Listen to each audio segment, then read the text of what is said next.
So, Ma, you are ready, right? Greetings to all our viewers across Africa and the diaspora. Welcome to the episode 2 of WiM-Africa interview series, where we spotlight real story, challenge, and solution in Africa's mining sector. I'm Bethlehem Tesfaye Amiru, a lead of WiM-Africa Research and Data Hub. Today, we shift our focus to Sierra Leone, where thousands of women work tirelessly in artisanal gold mining, but remain locked out of formal licensing, ownership, and decision-making. To help us unpack this issue, we are joined by a remarkable leader and advocate from Women on Mining and Extractive Sierra Leone, Madam Esther Kennedy. Please, Madam, would you introduce yourself to our viewers? Tell us who you are and your role at Women on Mining and Extraction Sierra Leone. Good morning. We are still in morning in Sierra Leone. My name is Esther Findakande. I am the founder and the director for Women on Mining and Extractives. We work across Sierra Leone with female miners to understand their struggles, their challenges, and also our organization contributes greatly to reforms, policy reforms and change to favor women, that we address the dire needs of women and also children.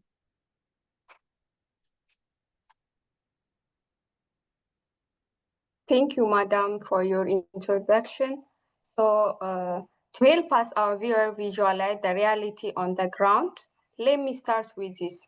Could you describe what the daily situation looks like for women working in Sierra Leone gold mining pits?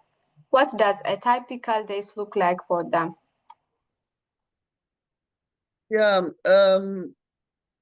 mining sector in Sierra Leone, we have both gold, diamonds, that you can find women, especially in the artisanal mining sector.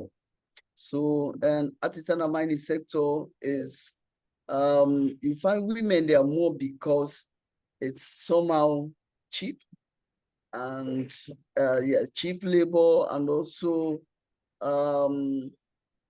it is not that difficult, like if you come to large scale mining using, sophisticated equipment. So within the gold sector, we have a lot of women within that sector at community level. And the reason is most of the women, when you talk to them, they will say, natural resource, sector in general, or mining in general, has been going on since 1930 in Sierra Leone, and it has not benefited, the locals more. So what they are trying to do is for them as locals to also, go into mining, venture into it, and also see how they can benefit as individuals or as community people. So in different communities across Sierra Leone, we have gold mining that is really, really extensive. Illegal mining is going on. Some are doing it legally. It's really, really, I can say it's bad. Bad in the sense because most of them are not following due processes. Most of them are not taking into consideration our water bodies, to protect our water bodies, looking at climate change, all of this we are struggling with now, deforestation and so on. They don't care about that. And the artisanal mining sector is largely manned by, a lot of illegality, within that sector. And government is doing what they can do. But unfortunately, they cannot be everywhere in the country because it's like almost every part of Sierra Leone is doing some form of mining.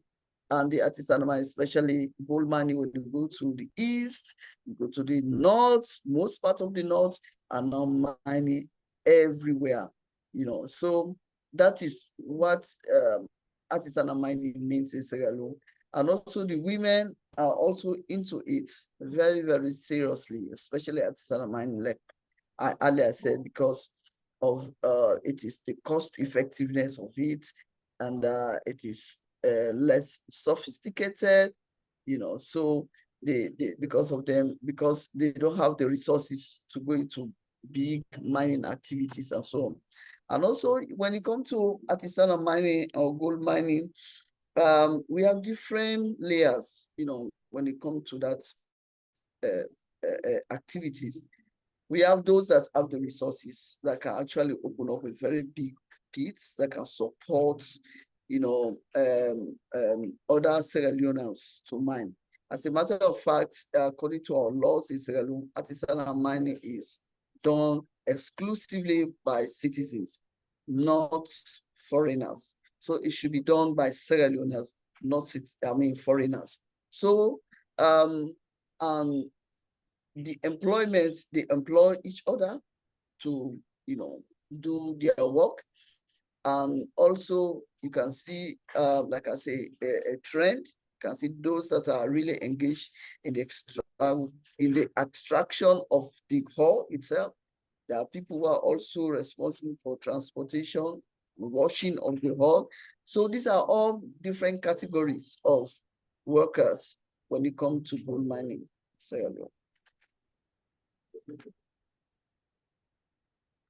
Thank you for that clarity, Madam.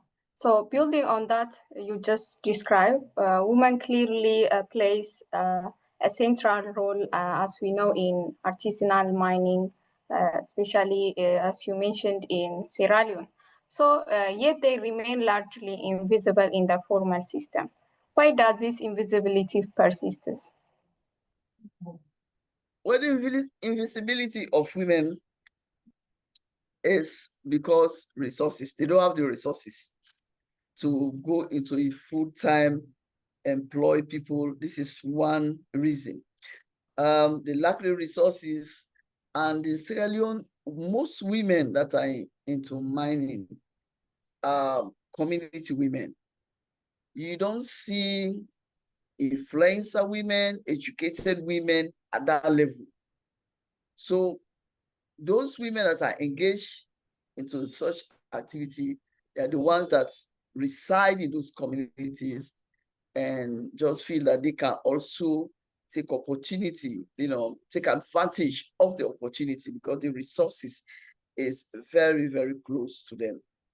So, and also on the other hand, we see women, they are not that much educated to understand that we can take this mining to be business.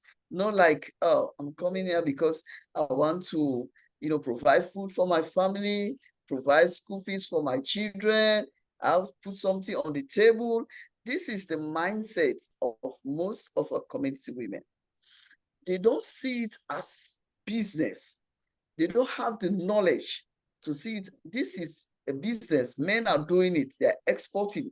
They are at different level, getting a lot of money. Can we scale up? So it takes a lot of work for them to understand that, you can scale up actually. You don't have to continue to be at that local level. So the information, the idea is very, very limited among them. The education is also a challenge. Of course, I've said about the finance.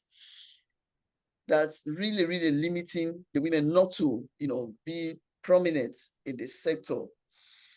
And also, there are systems that also provide finances, for business people.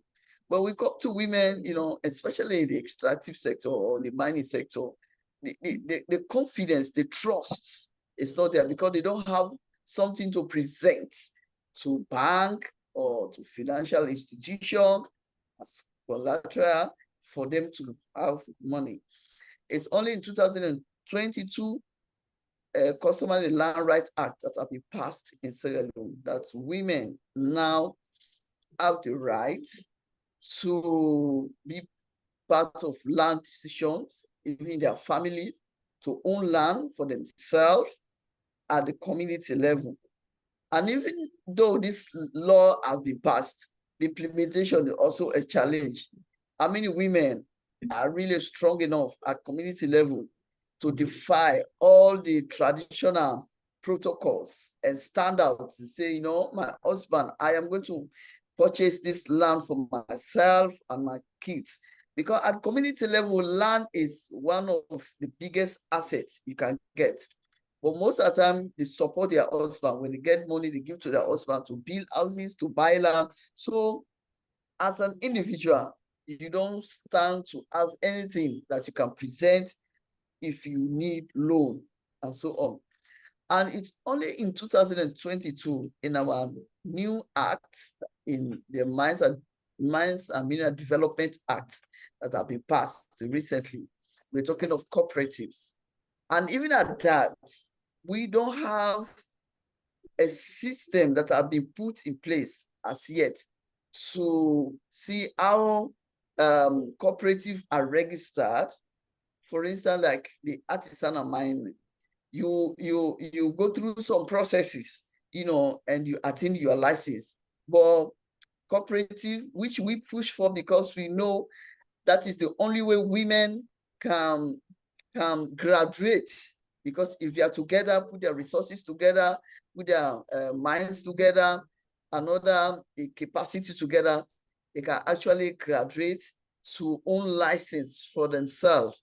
But if that is yet to be finalized, to be specific on, you know, formation of cooperative is there. But if you have cooperative, where do you register it? How do you go about it? So all of that is yet to come to play. We are still waiting for that. But at Sanamani, we have a lot of women, like I said, at the lowest level. At the labor level, they will transport hall, they will wash, you know, the hall, you know, and they will be paid, some of them will be paid, you know, on a daily basis. Give them some token for their efforts. There are other set of women who have license for themselves. This is very few among the women.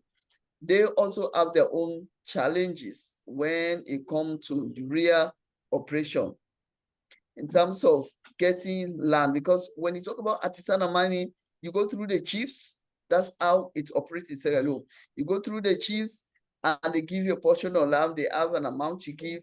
And after that, you go to the NMA, the National Mineral Agency, and they also have the amount of money you have to pay. So you go through that kind of, you know, process. At the end of the day, you are giving your license.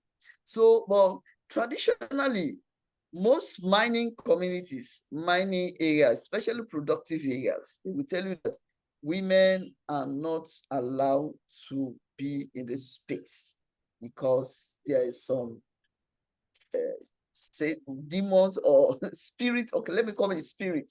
Traditionally, if a woman be in this space, the minerals will disappear. So all of this is playing out a whole lot.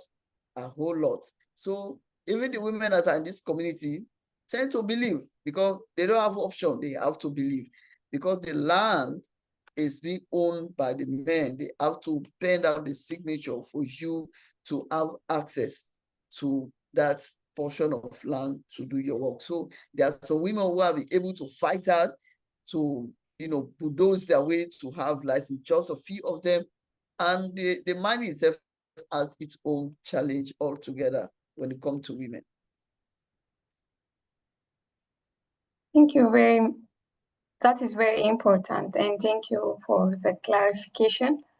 Even though women are the backbone of the workforce, many still cannot access or afford the mining license.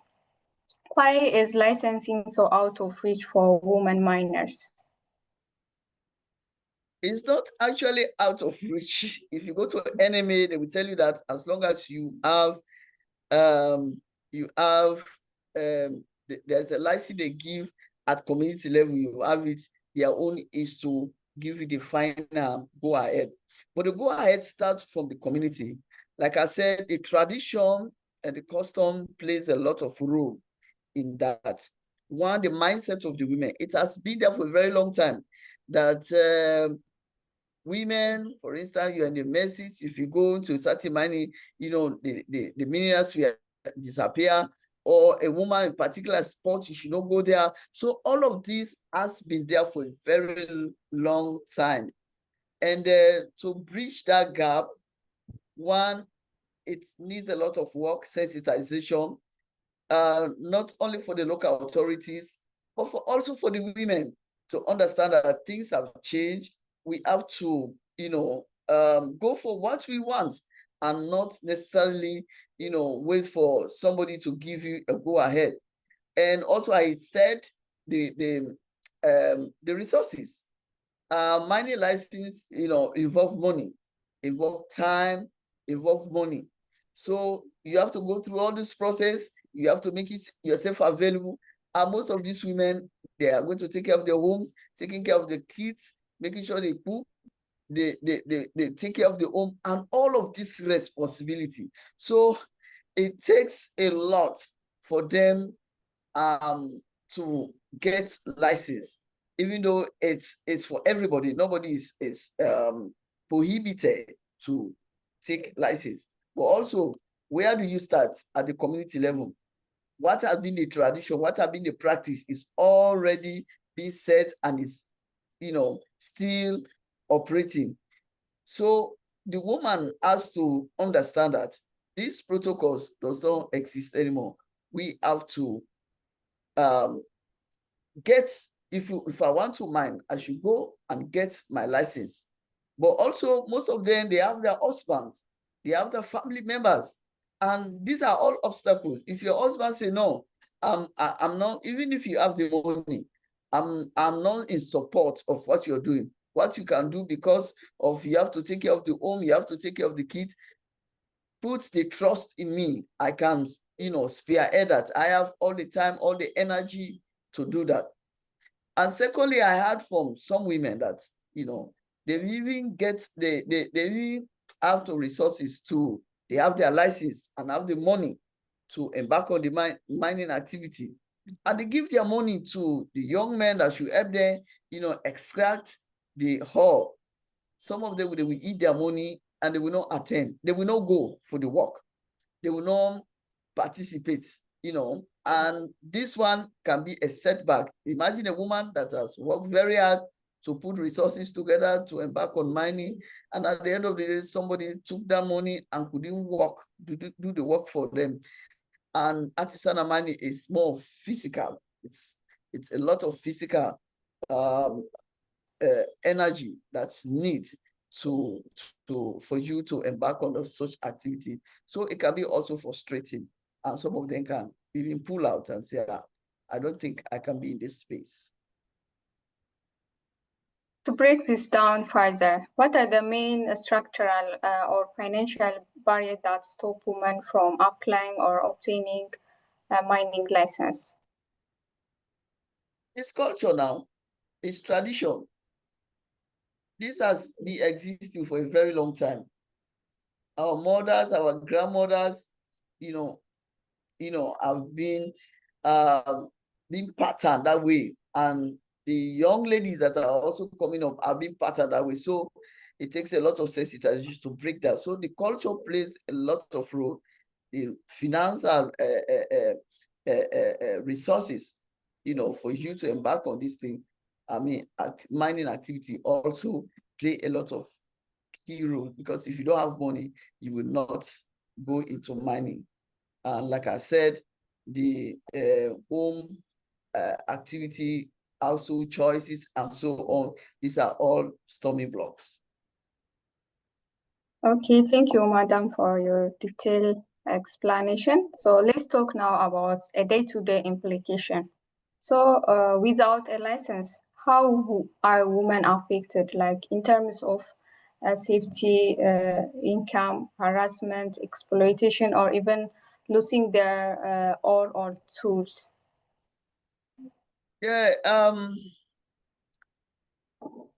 we work with some female artisanal miners, and later we realized that most of them were brutally raped and they still have that kind of scar, because like I said, you don't have the resources, you don't have the energy, you depend on the counterparts, which are the men, to support you, and in the bush, they will rape them. This is not one, this is not two, many cases we have heard of, and we interact with those women. And some of them, because of the shame, they have to even relocate from one community to another, because the way they were raped, and the news was everywhere. And at community level, when a woman is raped, they blame the woman. Why did you go there? Why were you there? Why did you do this? Why? And they don't take the fault to the man, and the men are celebrated for that. So you find out that women suffer rape, women suffer a lot of abuse. And the other abuse is the economic abuse. There are some set of women we work with, they share their experience. When we get our winnings, we give to the husband, give to the brother, go and do business for us. And they will do business and just give them pittance, small amount. And the reason is most of these women are not educated on mining. They don't know the costs of their winning. They just depend on information, what they give to them. They don't have the ability to go, do a search online and say, okay, what's the price for today? What's the price for gold? So they depend on their male counterpart, their husband or their brothers, to help them transact this business, because they have been there for the longest time, and they take advantage of them. So these are some of the challenges, and you are limited as well, because like I said, you can pay somebody to work for you, and they deny, they don't pay, they don't do the work for you. They don't extract your gravel for you. What do? You don't do anything. Sometimes they will even leave, because artisanal miners are very much unpredictable. They can be today, they can be here today, and tomorrow be another spot. And in terms of rape, not only those that are working in this sector, but also those that live in the communities. We have a lot of child mothers, because somebody is working as artisanal miner, got some winning, and because of the poverty level in those communities, they will take advantage of the women or the young girls. And you see a lot of children, no father to take care of them, but the mothers are there. So these are just few of the problems that they encounter.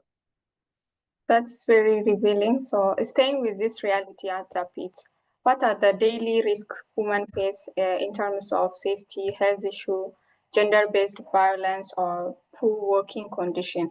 So what are those risks environments look like for them? Yeah, there are risks. And I remember the other time we offered some training for them. We call it safety and security. So the risk is this.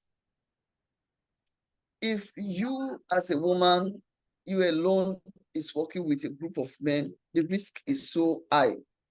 So what we are trying to do, why can't you work in group? Why can't you ensure that, you have 5, you have 6 women in the group? Maybe you work with a one man or 2 man in the group. That will lower the risk. But if you are the only woman, you are working with these men. And let me tell you, there are some gold mining communities. They have to relocate in those communities and stay there, because the deep forest, in a very deep forest, where you always see people passing by, and you as a woman alone among the men, they are definitely going to take advantage. And most men that embark on this mining, they are taking some form of alcohol, drugs, and something energy drinks and so on. So at the end of the work, what they think about is for them to have a woman. And if you just have few women among majority of the men in those camps, you are residing in those camps, there's a lot of problem. We have seen a lot of women be raped. We have seen a lot of women being violated because of that. Because the woman has nobody to defend her. She's in the bush, no family member, nobody at all. She finds herself with strangers, with men that, she so trust. Unfortunately, they behave otherwise. So these are some of the issues, And Thank like you I said, for some of these artisanal miners, they are very much unpredictable because you are not familiar with them. They come to this community because they want to embark on mining, period. And they are not coming with their wives, they are not coming with their kids, they're not coming with anything, just a small bag, few of their, wares. And when they commit this crime, they can just disappear. No justice, because you don't know where they're coming from and you don't know where they're going to. Thank you for breaking that down. When we speak economically, how different is the income of licensed miners compared to unlicensed women working informally? Come again? When we speak economically, how different is the income of licensed miner with that of unlicensed women, which are working informally? Yeah. See, licensed miner, you own your license, and you get the winnings, you do business, transact business, you are in charge because you're a license owner. If you don't have license, it's like you're working for somebody. And what they normally do is every day they give them some amount of money. There are some, they call them, go show your boat, something like that. It's a crazy name. But every day they give you, if like say $2, you work for the rest of the day, $2. You don't have any business with the winnings. So you work, you get your $2 per day and off. If you like, you sick, nobody cares for you, nobody have anything to do with you. There's other artisanal miners wherein they're going to share with the license owners.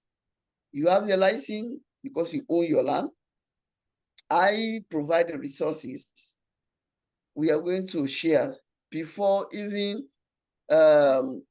we start working. This is the percentage, they work on percentage. Percentage A is for this, percentage B is for this, the workers' percentage B is for this. So it's already sealed and settled. But in as much as it's also done that way, the license owner always get the advantage, because without the land, there will be no work. And because of that, it's not doing anything, it's just providing land, is getting a lion's share from that proceed. So those that are actually involved into the activity itself, that are working day and night, their foot is in the water. No, most of them don't even wear no safety gear. Their foot is in the water throughout the day, throughout the night. They are giving just a little amount of money. So to be a license owner means you are in charge. To be a license owner means you have the right to take decision. Even when you have the winnings to sell, you have to be there as a license owner to make sure that you are getting the right price. That makes things very clear. So moving toward the solution, what are the top 3 things women need right now to access the license and move forward toward the formalization? There are clear ways, parts, especially when it comes to artisanal mining. The only aspect that is not too clear is the cooperative that we have been pushing for, so that women can form cooperatives. But when you come to artisanal mining, it's very clear. How you start your process to the end is very, very clear in Sierra Leone. You know, you go through the chieftain authorities. You first of all get the land owner will take you to the chieftain authorities, and they have their own fee that you have to pay. And after that, they take you to the NMA. They have the fee you pay, and the NMA will now give you the license, and you go ahead with your work. But every year you have to renew it.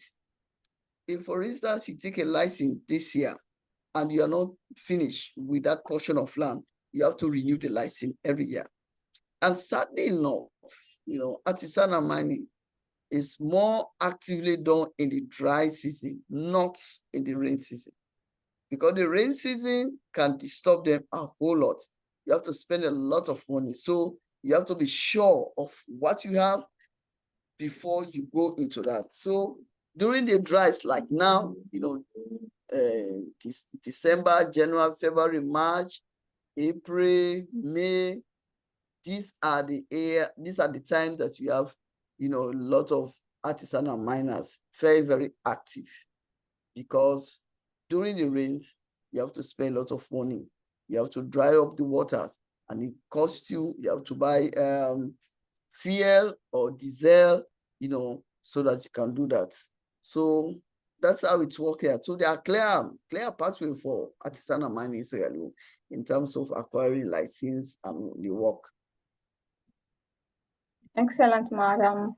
One possible way is a collective action. So are women willing to form a cooperative or group so they can apply jointly for a license? How are they ready for that model?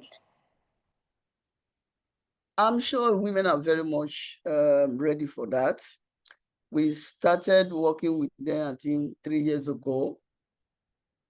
We formed some cooperative, but we didn't follow through because we didn't have resources, you know, to follow through on some support we should give to them. But to some large extent, the women are ready to do that. The reason being, these women find themselves in these communities. And most of them will tell you that, you know, we don't know, we didn't go to school. We met our fathers and our parents doing artisanal mining, and this is the only job we know how to do.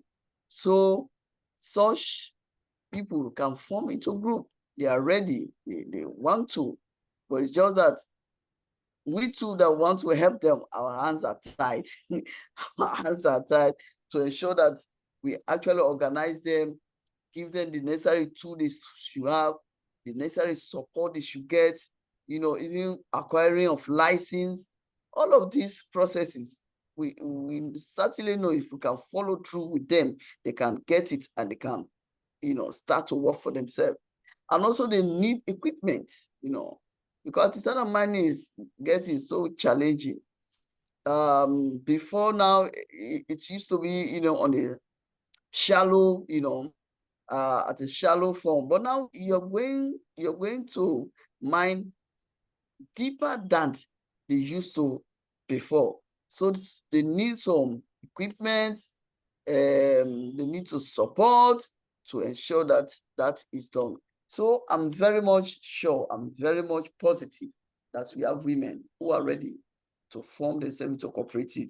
Once they have the structure, once we have then being trained, understanding what cooperatives, how they should operate, opening of bank and so on, and giving them a little training on even the process itself. If you have 1 karat gold, that's what it should cost. This is how you should check for your price and so on. All of this information, if they have it at their doorstep, believe you me, I'm sure they can make a difference in the sector. Thank you, madam. If licensing become accessible, what real opportunities would it unlock for women, like economically, socially, and in terms of safety or empowerment?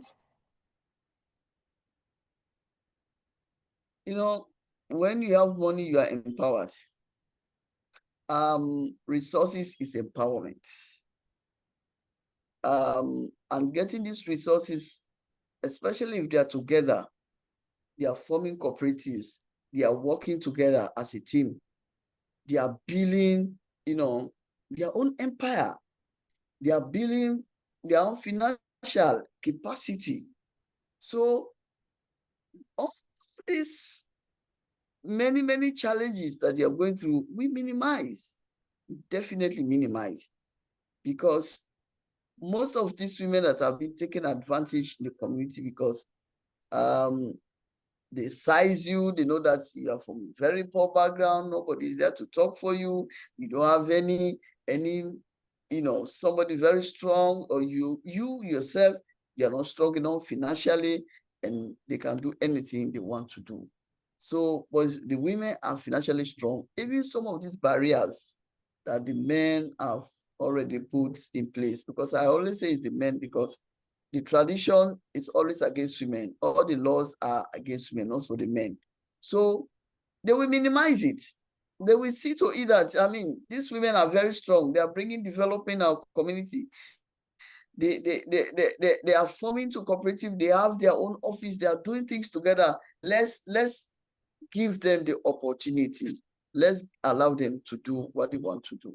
So it has a lot of benefits, and also the fact that you are together, you are learning, you are connecting with other people, because what they can also do, if you have a very strong cooperative, they can connect to other cooperatives in the sub-region that have been working for a very long time. That exchange of information, exchange of learning is also critical. For instance, in Ghana, we have women that have their own, companies, mining companies, or small-scale mining companies, taking them to the women, explaining how we were able to overcome, because we are all Africa, we face the same challenge, but how they are able to overcome all those hurdles, it will be a very good advantage for the women in Sierra Leone. Because as it is, I'm not seeing any strong cooperative that's been formed by women. I'm not seeing any strong women, artisanal miner, that you can say this one, be able to break through and really making serious progress. It's difficult to find. It's difficult to find. They are doing a lot of work at the community level, at that little level, but that cooperative forming them is a bit challenging up to now. That's an important point, Madam. From a policy standpoint, what concrete steps should the government of Sierra Leone take to support women to access the mining license? Like I said, the cooperatives is what we really want the government to pay attention to, given the fact that women have little resources to form into cooperatives, to embark on mining. And also, nobody should restrict them. No, they should leave that banner of, tradition say that, tradition say that. I think if the mining sector can really emphasize on that at the community level, that no woman should be denied a license when she wants to work. This also can be a plus. And for the cooperative, putting system in place, how cooperatives should register, how they should be formed. We want to see that formalization process taking place, so that it makes it very easy, even for us that are working in this sector. We know that this is what is, and this is what is in the Constitution, and the women should, teach the women or empower the women with those information, then they can move forward. And also, talking to the bank to give loan facility to women that really want to be in this space, giving them that opportunity. It's also very critical, so that they do what they want to do, and at the end of the day, they be part of the developmental, agenda in the extractive sector that is going on. I think it's also very critical. And the empowerment of knowledge. Knowledge is key. If you have your one carat, how much do you sell it? How do you sell it? You don't have to give to somebody. because most of them are still very much afraid. They don't know, I mean, what it means. So giving them that empowerment, that exposure, that if you have your winning, you can come to this office. Government create an office wherein they can treat them fairly, because what is happening, we have some investors that are coming, that are buying, and they're buying those proceeds at a very cheap rate from the community, and they're not getting much from it. What about government putting in place those systems? And also, what about our gold being processed here rather than taking it out raw? It's critical for us. Somebody, I had an East African colleague that was here last week. We are all over. That's why I'm very tired. All over from the different communities. And she was saying, Esther, you have gold? I said, my dear, I don't even know gold. I don't have gold. Because we mine it, we have it, but it's not processed here. If you say you're going to buy it, it's very, very expensive. So about creating government, making sure that we have this kind of system. If I have my gold, 1 carat, there's a place I can process it. I can chain, gold ring, you know, or diamond ring, diamond chain. Yes, at a fair price, that it's taken to another country. They now process it, they send it back here to sell to us at a very, very high cost, which most people cannot afford. And also could be capacity building, because I know some countries, we have some stones, not even diamond or gold, but there are some precious stones that they can, you know, they train the women how to cut those stones, you know, prepare earring, chain. These are all empowerments for the women. If we have such opportunities, I'm sure there are a lot of women who would like to go into such businesses, and they can earn their living. So it's also an empowerment for the community, for the women, because the women need to be empowered. In this community, we have poverty level is so high, so high, with all the resources, all the minerals, no electricity, no water, no good road. These are all problems. These are challenges. But meanwhile, you have resources that government can use, the taxes, they can use it and give you these facilities, but they don't have it. So it is what it is. Absolutely right. Beyond government action, how can a woman in mining Africa and its partner support women in transitioning from informal to formal mining? Transitioning to formal mining? Informal mining to formal mining. Yes. The laws are there. It's very clear. It's just the empowerment. It's just to organize women. It's just to get women who are ready to go into those ventures, who are ready. But the laws are there. It's very clear. There's nothing wrong with the law, you know. And the law, the other time we talked with the minister, we didn't discriminate against a woman to be in this space. If a woman wants to, why not? They can. But we need the support.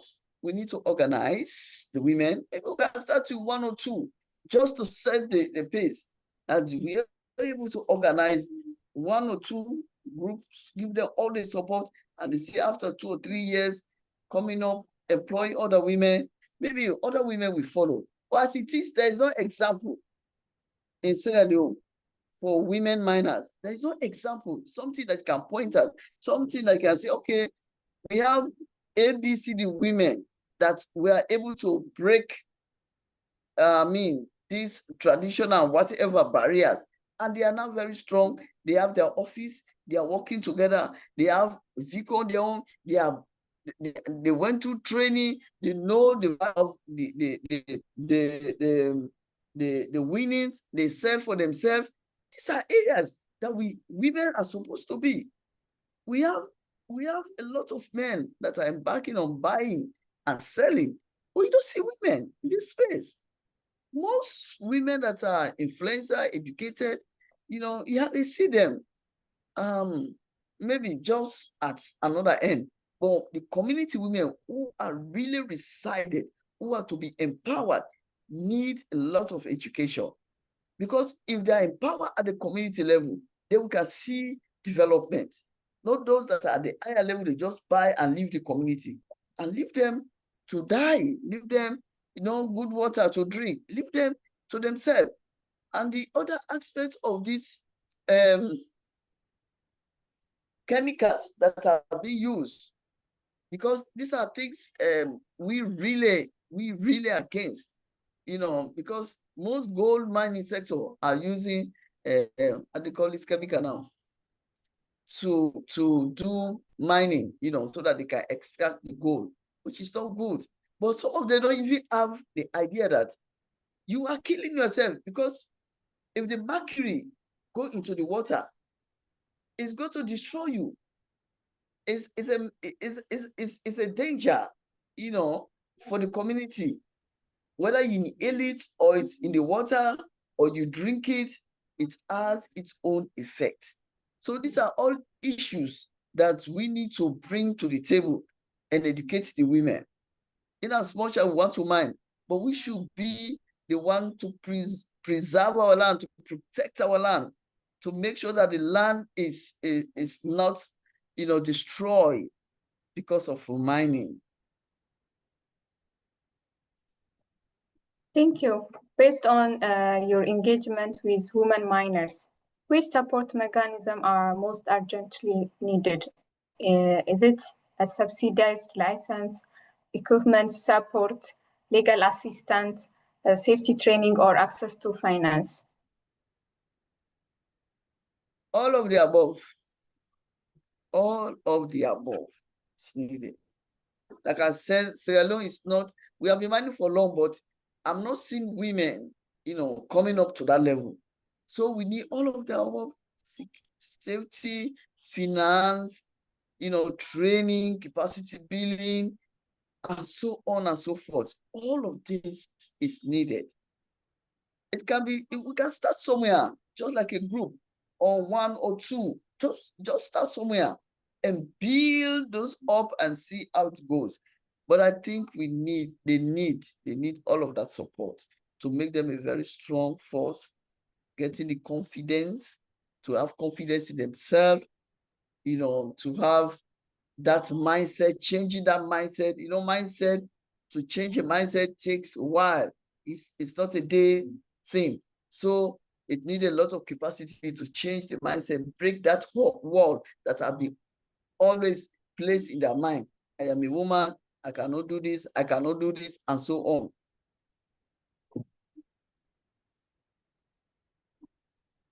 Very well said, Ma. If policymakers are watching this episode, what message would you want to send directly to them? Policymakers, I think the policy has no issue.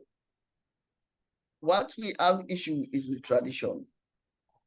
And this is with the communities and with the mindsets. So far, the policy is not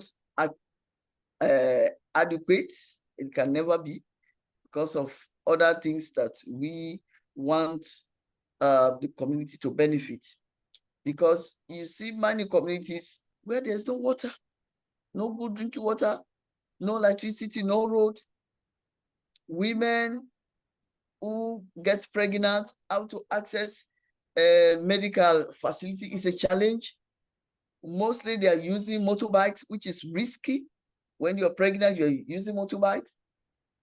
You want to take your child to the hospital. You only see men taking children to the hospital. It's women that take them to hospital. No good medical facility.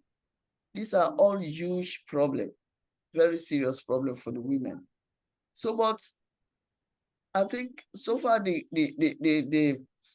policy didn't discriminate that women should not be there. It's not there. We want to see a situation where women can take advantage of that. And if they are now denied, then we confront the government, we confront the policies and so on. But the policy just open, it's open to everybody. So it's just for women to change their mindset, to be ready that this is the time we need to take the bull by its horn. We don't need for people to wait. We don't need to wait for people to come and drag us and tell us what to do. But also boil around education, capacity building, for them to reach that level. Thank you, Madam. And finally, what message would you like to share with thousands of women who are still working informally in the pit today? I just want to say that women have the right to be in every space. No space is particularly for man and for woman. They should have that in mind. If a man is working as an artisanal miner, why not?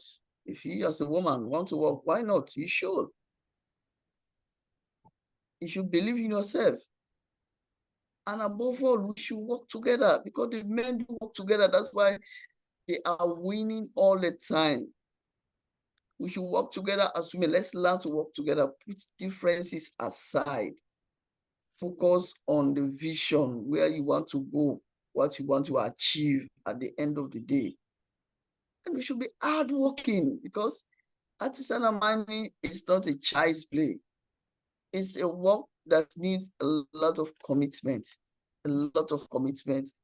So if women want to be in this space, then they should work even ×2, like the men, ×2 more than the men, to be able to arrive, get where they want to go, because we are far behind and it needs a lot of work. So those that want to be in that space, they should work ×2. They should be ready to understand the laws, the policies, and confront whatever challenge comes their way. For most of the women don't even know the law, don't even know the policy, that governs some of this sector. See, so it's a lot of work, and they should be able to learn. If you can go to an institution, go and learn something about the mining, about the gold, the diamond, and do something, do research, go for it, because the men are doing it. So they have to be a level of commitment and effort that women have to put in it, so that they can achieve. Thank you so much, Madam. Thank you to Women on Mining and Extractive Sierra Leone, especially Madam Esther Kande, for sharing this powerful insight and for your continuous advocacy for women miners across Sierra Leone. What we have here today is clear. Women are contributing, women are capable, and women deserve full access to the rights, protection, and also opportunities that come with formal licensing. At WiM-Africa, we are committed to drive evidence-based advocacy and supporting women across the mining value chain. To our viewers who are watching episode 2 of WiM-Africa interview series, I'm Bethlehem Tesfaye, and it has been a privilege to host this conversation with Madame Esther from Women on Mining and Extractive Sierra Leone. So until next time, stay informed, engaged, and committed to change. Thank you. Thank you. Bye. Bye.